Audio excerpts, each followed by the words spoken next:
Mas Amin ya. Mas Amin pertanyaannya lebih susah jadi produser atau talent? Lebih susah jadi talent Mas. Lebih susah jadi talent. Kalau pelaku stand up apalagi seni itu egonya biasanya besar. Egonya itu ego yang wants to be seen-nya itu bahasa saya. Lebih penting mana kata sama perbuatan itu toh. Kita semua terjebak ke situ. Koyo-koyo lihat dua-duanya itu satu penting, satu tidak penting. Itu kan kita sudah diajak untuk saling melawan. Padahal yang kita butuhkan bukan itu. Pertanyaannya kuncinya jangan membenci kedua-duanya. Berarti awet dia tidak bisa benci dengan kata-kata, juga tidak bisa benci dengan perbuatan. Mana yang dulu itu yang memang harus menjadi prioritas. Nek jari hatimu ku bener melo. Biasane nek suara hati iku tambah nyedekno ning Gusti Allah. Nek suara sak liyane ati iku iso gak jelas.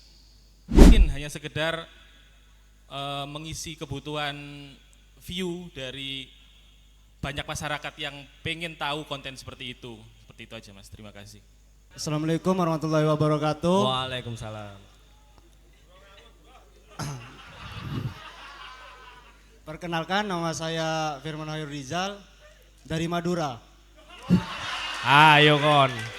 Ayo wis ta. Wis ta. Wah, ngetretan dibik kok ya sik di roasting kon niku.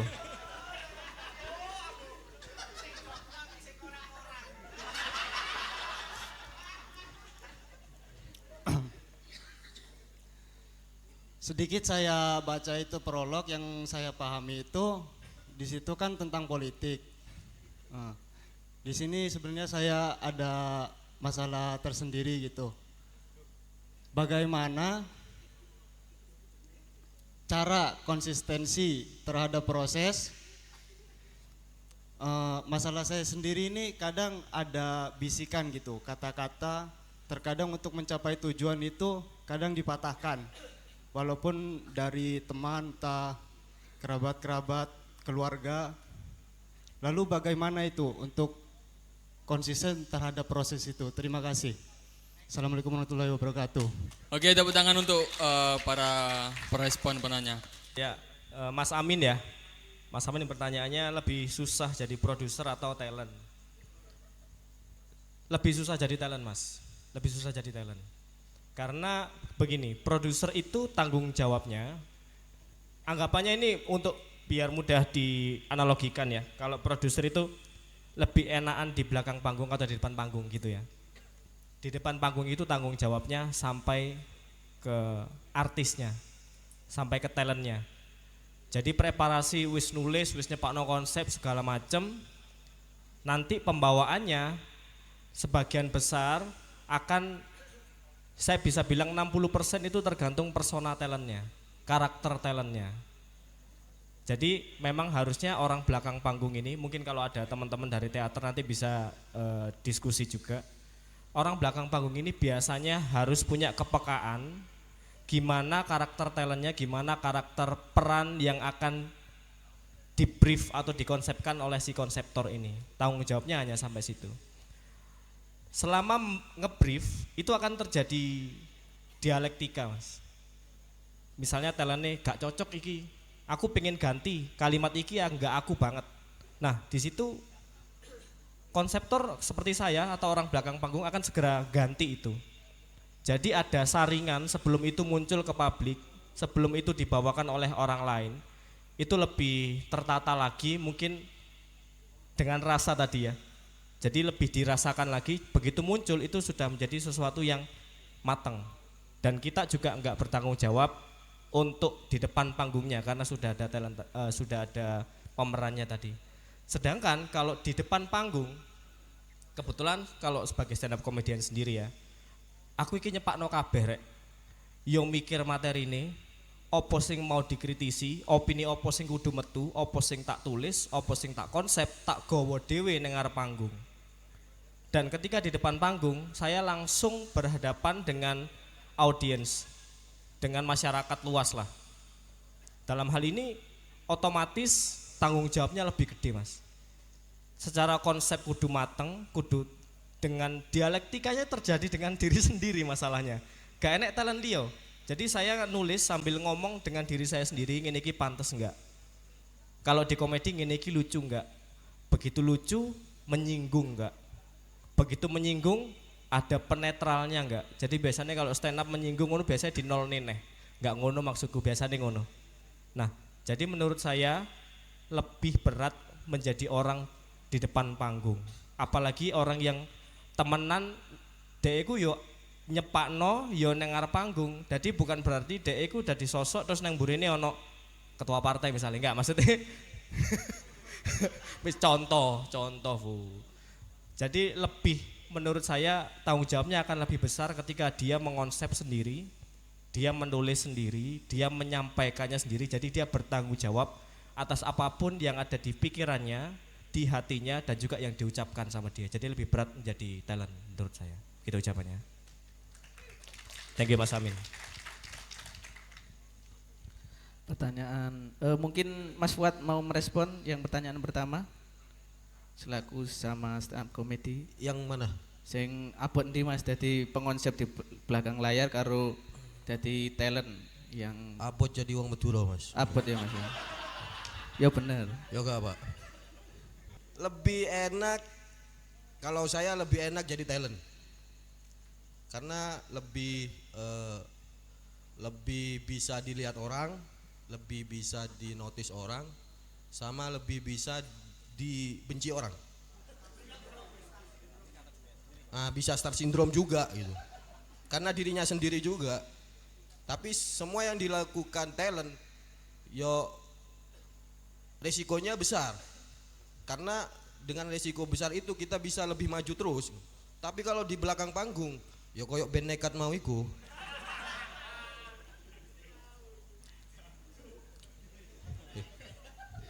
Anjay omonganku ngawur ya sebenarnya.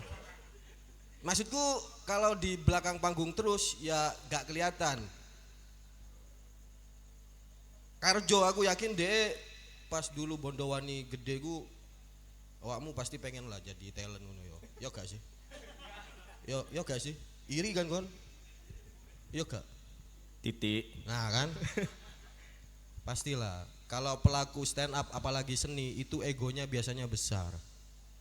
Egonya itu ego yang wants to be seen-nya itu bahasa saya. Yo gak sih? Pengen etang ngale apa itu? Kan mari bahasa Inggris. Kok jadi bahasa ibu Ya. lagi, ayo. pengen dilihat itu rasa pengen dilihatnya itu besar. Itu seniman itu kayak gitu semua kayak gitu. Kalau seniman nggak punya pengen rasa apa ya wis jadi panitia aja ya wis, misal koyo jadi panitia babang wetan nang ngarep iku wis ngono-ngono ae gak apa-apa, yang penting kontribusi ya gak sih, wis gak apa-apa ya. Di balik layar itu juga berpengaruh. Tanpa panitia babang wetan juga gak bakalan jadi pak. Iyalah. Tapi panitia itu iso diganti iso ganti liane iso, lawan dewe kan enggak yo. Iya ya wis ngono ae lah. Sopo mau sing takok? Oh wis tentara. Ya suwun min yo. Pertanyaan kedua dari Mas Ibrahim, respon dari respon mungkin ke Likham atau Gus Lutfi perihal ayat undur makola wa tandur makola.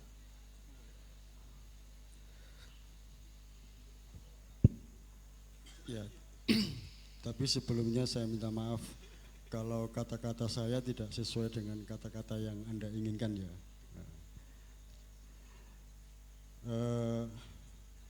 Iki mangga dhewe wis penuh dengan politik ya.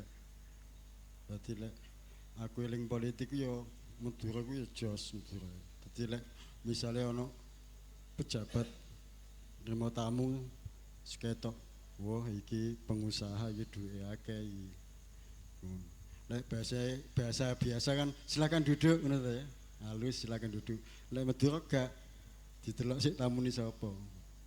Tajuk Dina. duduk di sini, ya ngono ya. Duduk di sini maksudnya cedek. Iki kena somasi metu rasane. Tapi lek sing teko golongane kaya dhewe ngene iki gak duwe dhuwit iku sing njaluk sumbangan. Tajuk disa. Apa? Disa ya. Disa sing adoh maksudnya ngono lho. Itu politik halus juga. Dan kita selama ini juga dengan sekian banyak kata-kata juga mengalami politik tadi itu. Yang pertama tadi misalnya sing takon kalau ada pemimpin pejabat kenapa tidak ditangkap atau apa yang mengiri janji. Itu kan sudah puluhan tahun. Karena apa? Sampai tahu asas Indonesia ini ada apa aja? Asas negara. Terjemahannya misalnya yang menompang, yang hidup apa jenenge? Asas apa jenenge? Pokoknya yang satu sosial, kemudian sosial politik, kebudayaan, terus apa lagi? Ekonomi, hukum, terus apa lagi? Agama, wis. Yang menang selama Indonesia ada ini apa yang menang? Hah? Politisi? Hukum? Enggak. Sing menang ekonomi. Salah ya opo ae. Wis jelas-jelas salah, bukti nyata fakta. Begitu kon iso ndodono dhuwit akeh, ya wis bebas. Kalah di ekonomi. Jaksa sak api-api sak kuat-kuate begitu diobrak-abrik ambek dhuwit ambek ekonomi, ya iso malik akhir dadi. Karena apa? Asas kita sudah hukum sing jalan. Ini negara hukum, pelket ben yo kalah ambek ekonomi. Kalah ambek ekonomi.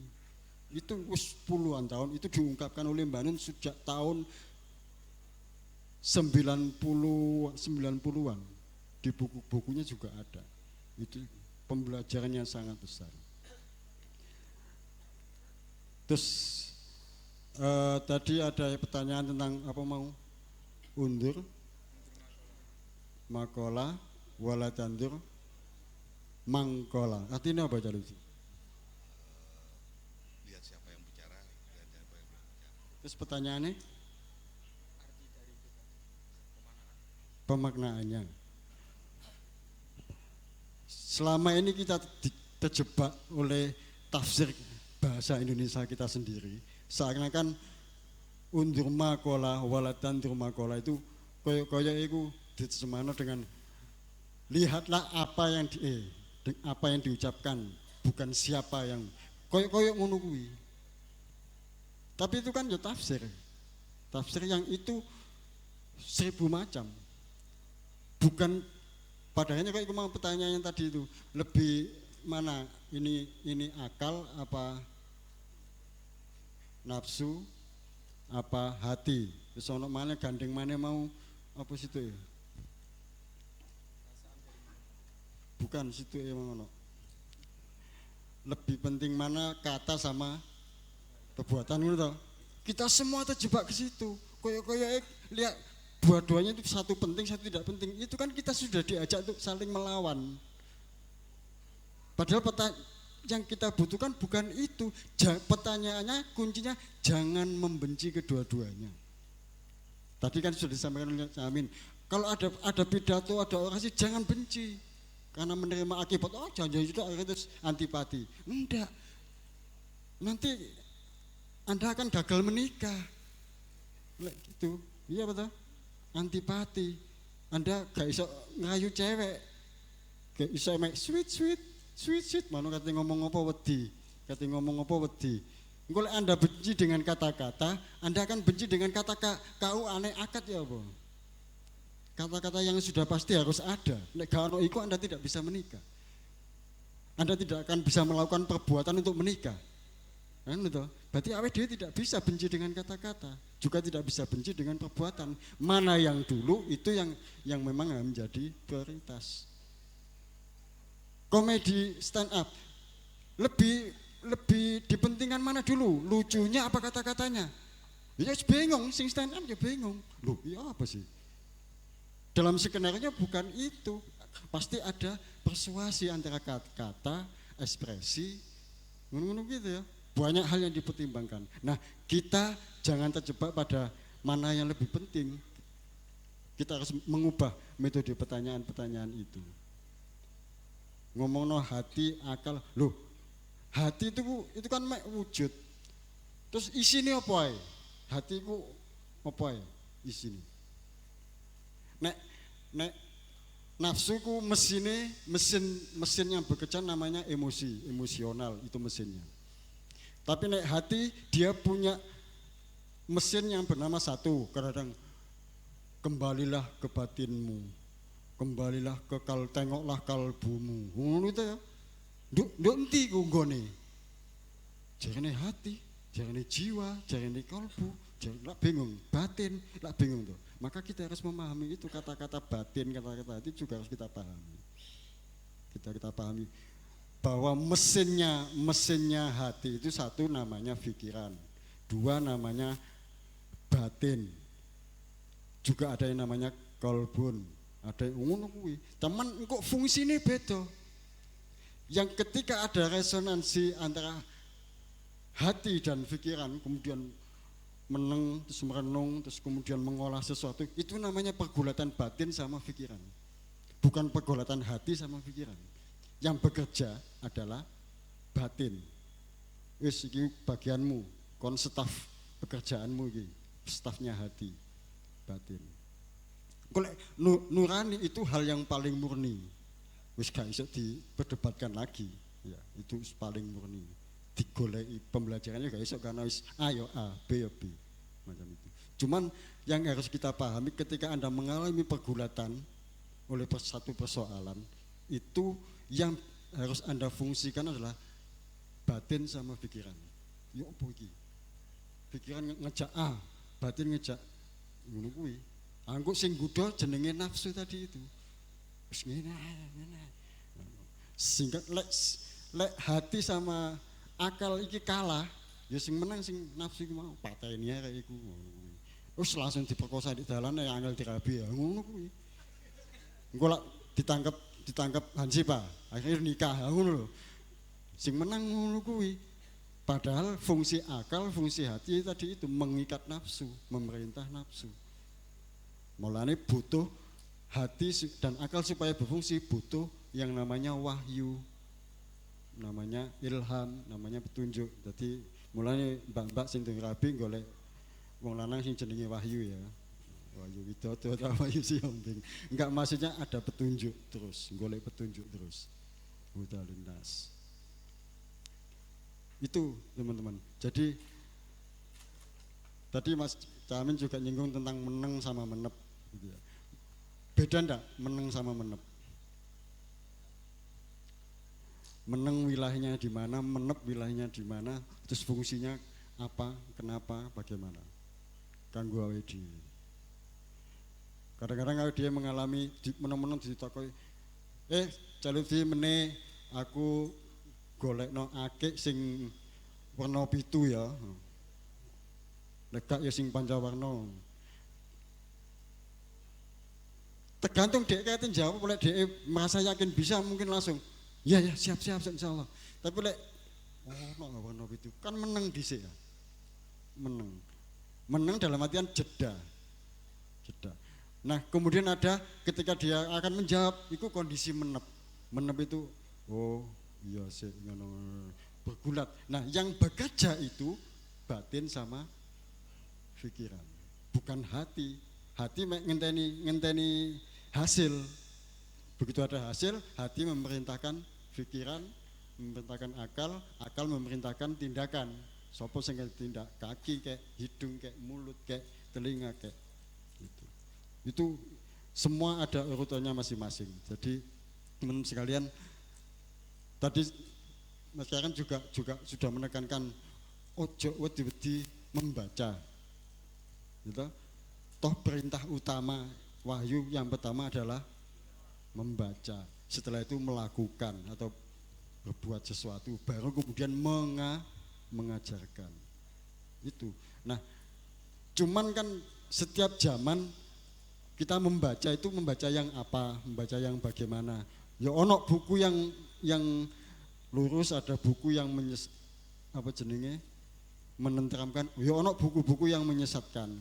Dulu zaman-zaman kuliah saya senantiasa menolak untuk percaya kepada buku. Kalau buku bilang A, kita harus pergi ke B. Selalu begitu. Bukan apa-apa, itu cuma kita membebaskan diri untuk mengembarai bahwa ilmu itu ya tidak sesuai dengan apa yang ditulis. Ilmu itu ada di setiap sisi kita yang bisa kita masuki macam itu. Nah, tadi kalau soal ini hati apa yang benar yang mana? Hati apa akal apa nafsu? Jangan pernah menemukan jawaban dulu. Ketika Anda sudah melakukan menep tadi itu, ada interaksi antara batin sama pikiran Anda bekerja, engkau Anda akan menemukan yang lebih penting yang mana. Tidak bisa dijawab sejak awal, tapi setelah ada perenungan. Saya kira pada semua momen, pada semua momentum, pada semua kata-kata yang memerlukan perenungan pasti. Kata-kata pasti menemukan perenungan. Umpamanya kalau itu sudah diskenario, sudah disusun naskah, diskrip, wah butuh perenungan yang banyak tadi itu. Ada sebab, ada ini gimana, gini gimana. Soalnya aktor itu kan satu aktor kudu bisa menjangkau minimal 10 penonton. Ngerti ya? Misalnya sampean manggung teater kayak gini, sampean vokal sampean paling tidak kudu dirungokno wong 10 di paling belakang. Targetnya itu tuh. Maka dia memiliki intuisi, memiliki metode untuk latihan supaya ini nyampe targetnya. Supaya saya mungkin pakai mic, tapi pakai mic juga belum tentu jaminan, karena butuh saling konsentrasi, saling memberikan bangunan suasana. Nek bangunan suasana sejak awal pas, mungkin iso. Nek bangunan suasana sejak awal gagal, mungkin tengah-tengah tambah gagal. Nah, teman-teman sekalian, mengenai hadis undur makola dan atau makola atau mangkola atau mangkola atau makola itu tadi, itu metode untuk sita ojo suudon, ya ojo suudon, masya sapa sing ngomong, itu maknanya di situ, ojo gampang suudon, pi husnudonose. Maknanya itu bukan kemudian penting mana makola sama mangkola, tapi pada kehusnudonan kita. Itulah di Maria kan memanusiakan manusia. Siapa dari situ kita menemukan jawaban. Itu ya teman-teman ya. Terima kasih. Cak Lutfi monggo.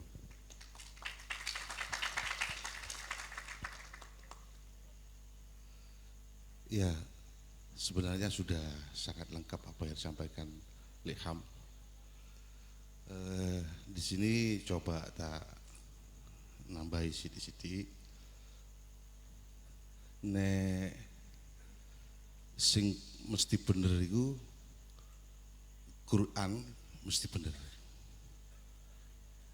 Apa sing disampaikan Quran wis gak usah ditawar, itu mesti bener. Kanjeng Nabi mesti bener.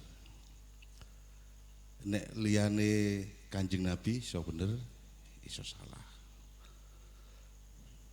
Misale awak dhewe ketemu apa ning dalan atau ana wong ngandani awak dhewe, menasehati diri kita sendiri, ketemu kancane ambek kancane iku dielingno, diuruki, dinasehati, omongane apa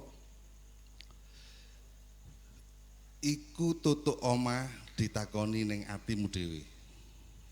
Ditakoni ning atimu. Nek jari atimu ku bener, melok. Biasane nek suara hati iku tambah nyedekno ning Gusti Allah.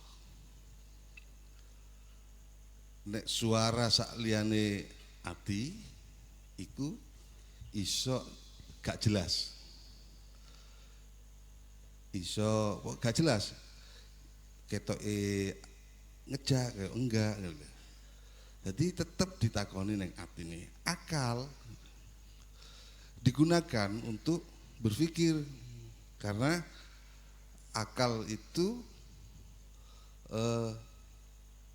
yang mengarahkan, sing ngarahno awak dhewe iki dilakoni tagak iku akal. Makane ning kene ana apa iku, ala bidzikrillah tatmainnul qulub.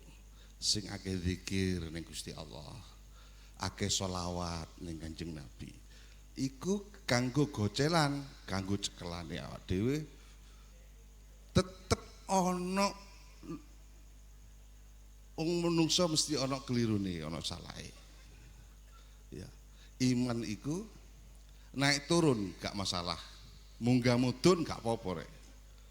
Kadang sregep, kadang males, kadang temen, kadang semangat, kadang gendho, itu biasa. Nging siji ojo sampai lepas dumateng syafaati Kanjeng Nabi Muhammad sallallahu alaihi wasallam. Iku terus dikoceli terus. Maka Ma'iyah mengambil narasi atau kalimat itu apa? Sinau bareng. Jadi kini sinau bareng, podo sinaune. Bukan berarti awak dhewe sing nang ndukur iki luwe ngerti, podo-podo gak rone kene podo sinaune. Mula tetep ayo takon ning jero ati. Kok tutuk omah ditakoni iki dipelajari terus. Gak mari-mari, terus belajar terus. Sampai kapan? Sampai mati. Sampai mati. Karena urip iki nggone sinau. Jadi ben ceket terus istiqomah Ma'iyahan. Ojo mergo oh sithik akeh, terus istiqomah iso-isoe terus. Ojo sampai koyok lagu Pak. Yo. Kok lagu itu katanya gunung akan kau daki, lautan luas ku seberangi. Tapi mengapa? Karena hujan saja kau takut dan batalkan janji. Ya. Nah, kata-kata itu meskipun sithik tapi nek sing nglakoni ku salah iki ngeri, Pak. Ngeri, Pak. Meskipun sedikit, misalnya ana cerita ngene iki. Ana rumah tangga iku rukun, gak tahu tukaran, rukun, mulai rabi rukun. Ora tahu tukaran blas. Sing lanang mulai kerja ditakoni ambek tonggoe. Mas, sampean iku rumah tangga kok rukun ya ora tahu tukaran. Ora tahu ketok rame